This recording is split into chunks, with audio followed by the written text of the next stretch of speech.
Hi friends, welcome back to யவாசனம் YouTube channel. இயேசு கிறிஸ்து சமாதானம் உள்ளவழி தங்கட்டும். பிரச்சனைக்கு நம்ம வீடியோவில் என்ன பார்க்க போகிறோம் அப்படின்னா, ரொம்பவே ஆரோக்கியமான குழந்தைங்களுக்கு ரொம்ப பிடிச்ச சேப்பங்கிழங்கு வறுவல் எப்படி செய்யறதுன்னு பார்க்க போகிறோம். ஸோ வாங்க ஃப்ரெண்ட்ஸ், எப்படி பொரிக்கிறதுன்னு பார்க்கலாம்.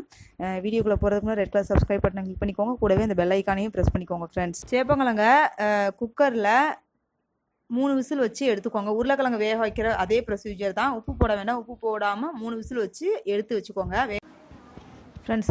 கிழங்க வேக வச்சுட்டு அதை நல்லா ஆற வச்சுருங்க. ஆற வச்சதுக்கப்புறமா தோல் நீக்கிங்க. இல்லை அப்படின்னா விழுன்னு வரும்.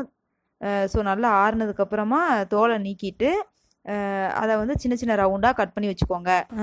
அவ்வளோதான் ஃப்ரெண்ட்ஸ்.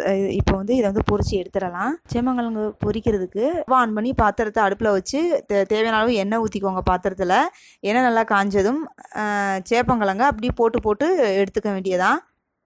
ஒரு பக்கம் வெந்ததும் அடுத்த பக்கம் திருப்பி விடுங்க. சேப்பக்கிழங்கெல்லாம் எத்தனை பேர் வீட்டில் வாங்கி சமைக்கிறீங்கன்னு எனக்கு தெரியலை. ஆனால் இதெல்லாம் ரொம்ப உடலுக்கு ரொம்ப நல்லது.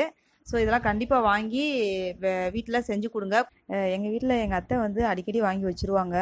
பிள்ளைங்களுக்கு கூட்டு மாதிரி வச்சு கொடுத்தா பிள்ளைங்க விரும்பி சாப்பிட மாட்டாங்க. ஸோ அதனால் அதை வேக வச்சு பொரிச்சு கொடுத்துருவாங்க எங்கள் அத்தை.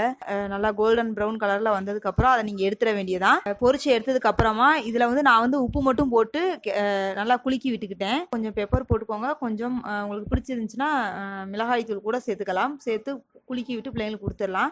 எங்கள் வீட்டில் என்னோடய பிள்ளைங்களுக்கு பெப்பர் மிளகாய்த்தூள் பிடிக்காதனால நான் வெறும் சால்ட்டு மட்டும் போட்டு நல்லா குலுக்கி விட்டுட்டேன். அவ்வளோதான் ஃப்ரெண்ட்ஸ். சேப்பங்கிழங்கு வறுவல், சேப்பங்கிழங்கு 65 ரெடி ஃப்ரெண்ட்ஸ். 5 நிமிஷம் தான், டக்குன்னு வேலை முடிஞ்சிடும். வழக்கமாக உருளைக்கிழங்கு இந்த மாதிரி கொடுத்து விடுறதுக்கு நீங்கள் சேப்பங்கிழங்கையும் வாங்கி நீங்கள் ட்ரை பண்ணி பாருங்கள். அறுசுவையாக இருக்கும். செம்ம டேஸ்ட்டாக இருக்கும். இந்த வீடியோ உங்களுக்கு பிடிச்சிருந்துச்சுன்னா உங்கள் ஃப்ரெண்ட்ஸ் அண்ட் ரிலேட்டிவ்ஸ்க்கு லிங்கை ஷேர் பண்ணுங்கள். மறக்காமல் என்னோட யவாசனம் யூடியூப் சேனலை சப்ஸ்கிரைப் பண்ணுங்கள். கோலம் வீடியோஸ் நீங்கள் பார்த்து என்ஜாய் பண்ணணும்னா சசிகலா ஃப்ரான்சிஸ் கோலங்கள் யூடியூப் சேனலை சப்ஸ்கிரைப் பண்ணுங்கள். உங்களை நெக்ஸ்ட் வீடியோவில் மீட் பண்ணுறேன். பாய் அண்ட் டேக் கேர் ஃப்ரெண்ட்ஸ்.